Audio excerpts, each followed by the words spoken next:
কি বলছিস? বিজেপি জিতে গেছে? হ্যাঁ আমি চলে এসছি, সব পার্টি করি কি। আরে বিজেপি জিতে গেছে তো আমাদের লাভ কি? ওসব বাদ দে, সব পার্টি করবো।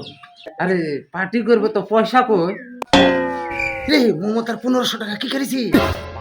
আরে বাড়িতে বাজার করি তো মিষ্টি পয়সা ফুরিয়ে ফেলেছি। তা সমস্যা নাই, বিজেপি আমাদের 3000 টাকা দেবে। বিজেপি আরে মমতা তো দিছিল আর মোদি দিবে, এর ভিতরে তো মেলা পার্থক্য। যা হবে হবে, চল পার্টি করি কি। আরে বিজেপি তো জিতে গেছে, দাম টাম বাড়িয়ে দেয়নি তো জিনিসে। টেনশন নাই, বাড়াইলে না হয় 2 টাকা বাড়াবো। দুটি সিগারেট দাও তো। দাও, এই টাকাটা দিয়ে দাও। এই দোকানি কত হইলো? 750। আহ,